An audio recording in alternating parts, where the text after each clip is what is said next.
아침 성경 일독 캠페인 이 정도는 알고 가자. 자, 이 정도는 알고 가자. 예, 이정도 선생님의 이 정도는 알고 가자. 예, 드디어 이제 설도 지났어요. 맞습니다. 한 곱이 넘긴 거거든요. 그렇죠. 예, 여러분 오늘까지 따라오고 계신다면 보통 성경 일독에 1년 일독할 때 제일 큰 고비들이 이제 대부분 넘어갔어요. 설이 이제 굉장히 또 큰 고비였거든요. 네, 맞습니다. 자, 여러분 다시 듣기 원하시는 분들은 문자 메시지로 이 정도라고 남겨주시거나 카톡으로 남겨주시면 저희는 모두라 그러거든요. 모두 사이트를 보내드려요. 주소를 거기 들어가면 이제 새로운 사진이 하나 붙었더라고요. 우리 전사님의. 그래요? 예, 전사님의 아주 멋진 사진과 함께 부끄럽네요. 붙었는데 여러분들 많이들 들어오셔서 다시 들어주시기를 바랍니다. 예, 자, 일단 오늘은 민수기 14장부터 18장까지입니다. 민수기 14장부터 먼저 브리핑해드리면 14장에는 이제 지난번에 저희가 13장에서 백성들이 정탐하러 갔다가 그 유명한 정탐꾼들이 우리는 메뚜기 같다. 요 말 때문에 결국 못 들어가게 되는 상황이 오고요. 14장에 거기에 이어서 하나님께서 이 백성들을 이거를 다 죽여버려 살려버려 하고 있을 때 모세가 이제 백성들을 위해서 하나님과 뭐랄까요. 하나님과 거래를 하는 것처럼 제발 좀 살려달라고 그렇게 하나님을 설득해냅니다. 그리고 15장에서는요, 이제 제사법에 대해서 그동안 쭉 설명해 주셨었는데 약간씩 세부 규정이 보강됩니다. 이런 일들이 민수기 보시면서 중간중간 나와요. 이제 앞에 있었던 제사법에 대해서 좀 더 구체적으로 설명이 필요한 일들이 있는 거죠. 그리고 16장에서 아주 슬픈 일인데 백성들이 떼죽음을 당하는 사건이 하나 벌어집니다. 고라 자손의 반역이라고요. 그리고 17장에서 그 고라 자손의 반역 사건에 이어서 아론의 지팡이에서 싹이 나는 사건. 많은 분들이 아론의 싹난 지팡이 잘 아시거든요. 그거 어떻게 아시냐면 법궤 안에 들어가는 거 뭐냐, 뭐 성경 퀴즈 대회 같은데 보면 거기 3개 중에 하나가 아론의 싹난 지팡이거든요. 그런데 아론의 지팡이에 왜 싹이 나 있을까? 그 이야기가 바로 여기 17장에 나옵니다. 그렇군요. 그리고 18장에서 이제 레위인과 11조에 관한 이야기 짧게 나오면서 오늘 읽을 분량 마무리되는데요. 14장부터 한번 좀 깊이 보기 시작하면 14장에서 백성들이 또 막 불평을 해요. 정탐꾼들의 이야기를 듣고서는 야, 우리 이제 거기 가면 죽는다. 그러니까 애굽으로 돌아가자고 해요. 그때 갈렙이 12 이 정탐꾼 중에 갈렙하고 여호수아만이 제대로 하나님의 믿음을 가지고 있는데 갈렙이 막 옷을 찢으면서 백성들을 설득해요. 돌아가지 말자. 우리가 가서 하나님께서 우리와 함께 하신다면 차지할 수 있다. 막 이러니까 백성들이 어떻게 할까요? 설득이 되는 게 아니라 갈렙을 죽이려고 해요. 갈렙을 막 돌로 치려고 하는 순간에 그때 갑자기 여호와께서 성막에 영광을 보이십니다. 이렇게 이 여호와께서 성막의 영광으로 드러내셨다 이런 표현은 아마도 그냥 무슨 말인지 좀 애매하잖아요. 그냥 영화처럼 상상해 보신다면 갈렙이 막 돌 맞으려는 그 순간 갑자기 성막에서 엄청난 빛이 났다거나 뭐 이런 걸 상상하시면 될 것 같아요. 그렇죠. 막 연기가 확 올라오거나 광휘가 막 확 비치거나 그 순간에 여호와께서 이제 분노하시죠. 백성을 다 죽여버리겠다. 그런 때 모세가 등장합니다. 모세가 여호와께 막 애원하는 거죠. 그런데 이 모세의 애원 아마 설교로도 많이 들으셨을 거예요. 하나님, 여기서 이 백성을 죽이시면 그래요. 이 백성이 잘못했으니까 죽어도 되지만 그러나 하나님, 이방인들이 보고 뭐라고 하겠습니까? 여호와가 능력이 없어서 자기 백성을 가나안 땅에 넣어주지 못하니까 중간에 죽여버렸다. 광야에서 죽여버렸다 하지 않겠습니까? 하나님의 이름을 위하여서 참으시옵소서. 이렇게 이제 모세가 말을 하고요. 그래서 이제 하나님께서 그러면 20세 이상의 남자들은 들어갈 수 없다. 요 정탐해가지고 여기에 휩쓸렸던 너희들, 믿음이 없는 너희들 다 죽은 다음에 들어갈 거다. 그래서 정탐 40일 동안 했으니까 하루를 1년으로 쳐서 40년 동안 광야 생활하게 될 거다. 막 이렇게 여호와께서 직접 나타나셔서 막 음성이지만 물론 소리밖에 안 들렸지만 말씀하시니까 백성들이 이제는 믿겠죠. 그러면 백성들이 어떻게 할까요?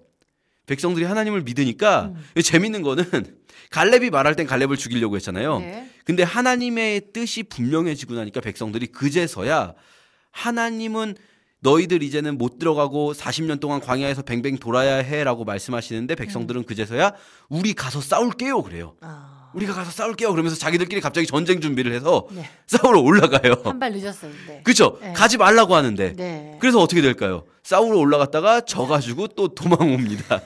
이게 뭐냐면 우리도 그럴 때가 많아요, 사실. 하나님이 원하시는 거는요, 하나님은 용서해 주시지만, 그렇지만 우리가 잘못한 일이 있을 때 그 대가를 치르기를 원하실 때가 있습니다. 뭐, 항상 그렇다고 말할 수는 없겠지만요.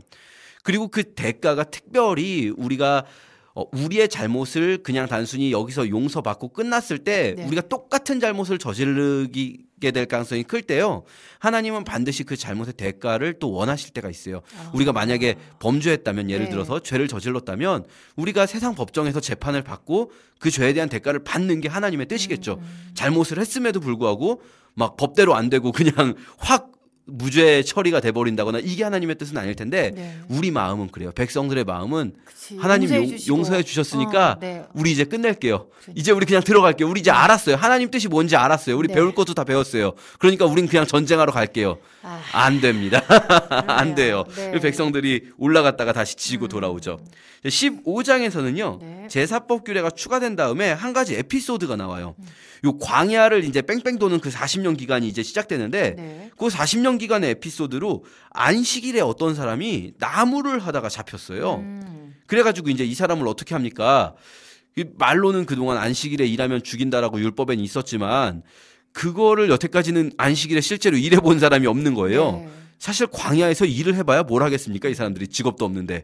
그러니까 이 사람 어떻게 해야 됩니까? 라고 데리고 와요, 모세한테. 모세도 애매한 거죠. 여태까지 이런 일이 없었는데. 그래서 하나님께 물어보는데 하나님이 죽이라고 하세요. 우리는 이런 생각이 드는 거죠. 좀 너무한 거 아닙니까? 그러니까. 나무 좀 할 수도 있지. 직업이 나무꾼인지 뭔지 모르지만 이렇게 생각할 수 있는데 하나님 너무하십니다라고 생각하기 전에 이 사람은 도대체 뭔데 나무를 했을까부터 생각해야 돼요. 왜냐하면 지금 이스라엘 백성들 광야에 있거든요. 네. 광야에 나무가 그렇게 흔하지도 않습니다. 이 사람 나무꾼도 아니에요. 네. 그리고 광야에서 나무는 갖다 뭐에 쓰겠습니까? 어차피 이 사람들은 뗄감도 필요 없거든요. 요리는 어차피 만나가 다 돼서 나옵니다. 네, 그렇죠. 네. 이 사람이 도대체 왜 그 광야에서 나무를 하고 있었는가?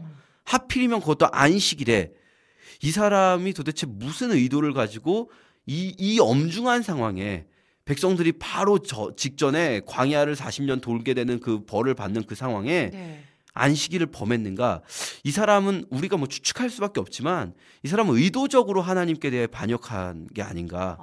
이런 생각 좀 해볼 수 있습니다. 네. 하나님 그에 대해서 굉장히 강렬하게 징벌 하시죠. 사실은요. 그리고 이 사람만 죽는 게 아니고요. 어차피 이 40년의 기간의 의미는요.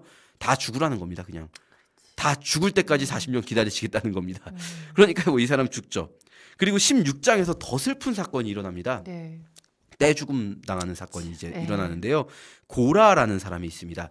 이 사람이 고핫의 증손이라고 나오는데요. 고핫 여러분 기억하실지 모르겠어요. 레위 그 지파의 3개의 가문이 있습니다. 네. 고핫 가문, 게르손 가문, 무라리 가문. 그 중에 고핫 가문이 바로 아론과 모세의 가문인데요. 제일 중요한 거 다루는 그렇죠. 네. 중요한 성물들 다루는 사람들. 이 고핫 가문의 고핫의 손자가 아론과 모세입니다. 네. 그러니까 이 고라라는 사람은 아론과 모세의 사촌뻘 되는 사람이에요. 그런데 이 사람이 백성 중에 유명한 지도자 250명을 모읍니다. 네. 유명한 지도자라는 말은요. 사실 여기 지금 한 70만 명 모여 있으니까 나안다 긴다 하는 사람들 얼마나 많겠습니까? 네. 이집트에 있을 때부터 아주 유명한 그 사람들이 있었겠죠. 250명 모은 거예요. 그래가지고 모세에게 와서 하는 말이 모세와 아론 너희가 너무 지나치다라고 말합니다. 너희가 분수에 지나치다. 니네가 어떻게 이럴 수가 있냐. 니네만 그렇게 왕이냐 하면서 이 사람들이 무슨 말을 하냐면요. 16장 3절에 이렇게 말합니다. 너희가 분수에 지나도다. 회중이 다 각각 거룩하고 여호와께서도 그들 중에 계시거늘 너희가 어찌하여 여호와의 총회 위에 스스로 높이느냐. 이 말이 틀렸을까요? 회중이 각각 거룩하고 여호와께서도 그들 중에 계시다. 이 말이 맞는 말인 것 같아요. 맞는 말이에요. 이거 네. 모세가 했던 말이거든요. 네. 미리암 사건 때. 그런데 그 말을 하면서 맞는 말 하면서 네. 너희가 어찌하여 스스로 높이느냐라고 말해요. 네. 그러니까 쉽게 말해서 모세와 아론 왜 니네 누구 맘대로 니네가 대제사장하고 누구 맘대로 모세 네가 지도자 하고 있냐 이겁니다. 사실 이집트에서부터 이 유명한 지도자들 이 사람들이 이미 있었기 때문에 이 사람들 그렇죠. 입장에서 보기에 모세와 아론은요. 갑자기 뚝 나타났죠. 그렇죠. 뜨내기들이요. 네. 뚝 나타나가지고 갑자기 무슨 여호와의 이름을 힘입어가지고 지도자가 된 사람들이거든요. 그런데요. 한 번만 더 생각해 보면요. 모세가 자기 스스로 높였을까요? 아니죠. 모세가 정말 되고 싶었습니까? 모세 너무 하기 싫다고 하거든요. 그쵸. 계속해서 하는 말이 모세는 하나님께도 그렇고 백성들한테도 그렇고 이거 하기 싫어요거든요. 하나님께서 아론을 택하시고 모세를 택하신 거는요. 이 사람들을 택해서 이 사람들을 높이 세우신 게 아니에요. 하나님의 택하심은요. 결코 그렇게 택한 사람을 높이시는 개념이 아니에요. 그렇게 수직적인 관계로 이해하면요. 어떻게 되냐면 택함 받은 자가 있고 그 사람들은 높아지고 택함 받지 못한 사람들은 낮아지는 거예요. 그쵸. 그러니까 택함 받지 못한 사람들이라고 생각되는 사람들은 기분이 나쁜 거죠. 그쵸. 우리는 왜 낮은 사람이야? 왜 쟤네 높은 사람이야? 그러니까 이렇게 우리도 똑같아. 우리도 높아질 거야. 라고 나오는 거죠. 네. 그런데 모세가 하는 말이 더 재밌어요. 모세도 똑같은 말을 해요. 7절에 보면요. 레위 자손들아, 고라 일당이죠. 레위 자손들아, 너희가 너무 분수에 지나치느니라. 똑같이 그렇죠. 너희야말로 분수에 지나치다. 내가 언제 무슨 높아지려고 했냐. 그런데 너희가 지금 높아지려고 하는 거 아니냐. 너희에게 맡겨주신 일이 작은 일이냐. 너희가 그런데 왜 그렇게 높아지고 싶어 하냐. 이게 높아지는 것도 아닌데요, 사실. 그렇죠. 그러면서 이 사람들 이렇게 말합니다. 11절에서는 아론이 어떠한 사람이기에 너희가 그를 원망하냐. 아론이 뭐라고. 아론이 뭐 대단하게 하나님이 높여주셨냐. 그게 아니라고. 그렇게 지위가 아니라고. 그렇지. 그렇죠. 네. 그런데요. 여기에 대해서 대답하는 그 다단과 아비람의 대답은 더 웃깁니다. 이 반역한 사람들의 대답은요. 13절에 보시면 네가 우리를 적과 꿀이 흐르는 땅에서 이끌어내서 광야에서 죽이려고 한다. 야. 적과 꿀이 흐르는 땅 어딜까요? 가나안인데 거기 가려고 했는데 그 예전에 살던 그렇죠. 거기를 적과 꿀이 흐르는 땅이라고 확 바꿔버리네요. 적과 꿀이 흐르는 땅이라고 네. 하는 거예요.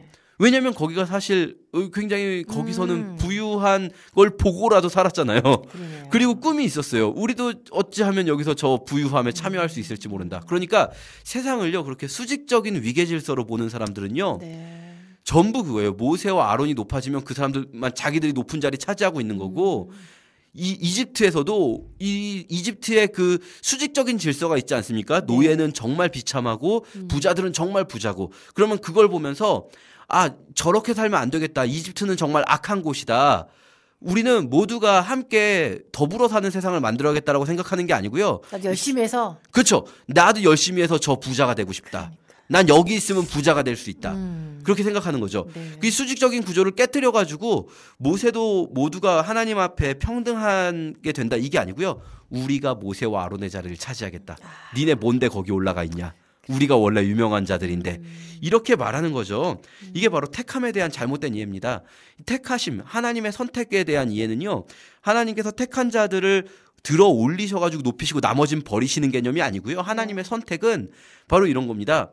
선택한 자들을 통해서 나머지 사람들을 위해 일하게 하시는 겁니다. 하나님의 선택은요. 선택한 자들을 위한 게 아니에요. 모세와 아론을 위해서 모세와 아론을 택하신 게 아니고요. 네. 나머지 백성들을 위해서 모세와 아론을 택하신 거거든요. 우리가요. 오늘날도요. 우리 예수 믿는 사람들, 우리 교회에 계신 분들은 택함 받으신 분들이잖아요. 그렇죠? 네. 우리가 이 시대의 제사장으로 택함 받았습니다. 그거는요. 결코 우리가 잘나서 우리만 잘 되는 택함이고 나머지 사람들, 세상 사람들은 택함 받지 못한 그런 개념이 아니고요. 네. 세상을 위해서 우리를 택하셨습니다. 네. 이거 꼭 알아야 돼요. 맞습니다. 그리고 이제 네. 18장으로 넘어가서 네. 아론을 택하셨음을 확실히 하기 위해서 12지파에서 지파별로 지팡이 하나씩 가지고 오라고 해요. 네. 그리고 그중에 하나는 진짜요? 아론의 이름을 네. 쓰고 그리고 다음 날 보니까 아론의 지팡이에만 싹이 나 있어요. 네. 아론을 택하셨다는 걸 보여주시는 사건인 거죠. 이 일로 인해서 고라 일당이 갑자기 딱 나와요. 향로를 가지고 그 250명 다 나와가지고 향로를 들고 있으라고 해요. 누가 하나님의 택하심을 인지 보자. 그랬더니 여호와께서 갑자기 그 고라 일당에게서 떨어지라고 하세요. 그래서 모세와 아론을 비롯해서 모두 떨어지고요. 백성들도 다 떨어지라고 합니다. 모세와 아론이. 그러고 나니까 땅이 갑자기 벌어져서 지진이 난 거죠. 고라 일당 250명이 다 땅에 묻혀버려요. 네. 그리고 땅이 닫히면서 그들이 사라져버려요. 그리고 백성들이 그러니까 어떻게 할까요? 백성들이 그 모습을 보고 백성들은 그동안 모세 편이었을까요? 고라 일당 편이었을까요? 고라 일당 그렇죠. 편도 있음. 힘을 좀 고라 일당 들어줬을 편이 것 같아요. 많았던 거예요. 네. 그래가지고 고라 일당이 죽는 모습을 너무 잔인한 모습이지 않습니까? 그 모습을 본 백성들이 모세에게 막 항의합니다.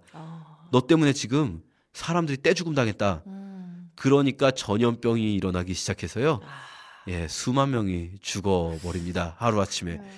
예, 이렇게 정말 너무 슬픈 일이 벌어지는 거죠. 이 40년의 광야 시간 동안에. 그리고 18장은요. 이 40년의 광야 생활에 있었던 사건은 이게 다예요. 더 이상 사건은 없고요. 그냥 또 율법의 일부를 또 이렇게 세부 사항을 설명해 주시는 부분인데요. 여기서 이제 제사장들에게 레위인들 붙여주면서 11조는 레위인의 생활을 위해서 사용하도록 해라. 네. 이런 율법이 있습니다. 네. 자, 이 정도는 알고 갑시다. 오늘 민수기 14장부터 18장까지 열심히 읽으시고요. 또 내일 출석 체크해 주시기 바랍니다. 우리 전사님 내일 뵙도록 하겠습니다. 감사합니다. 고맙습니다.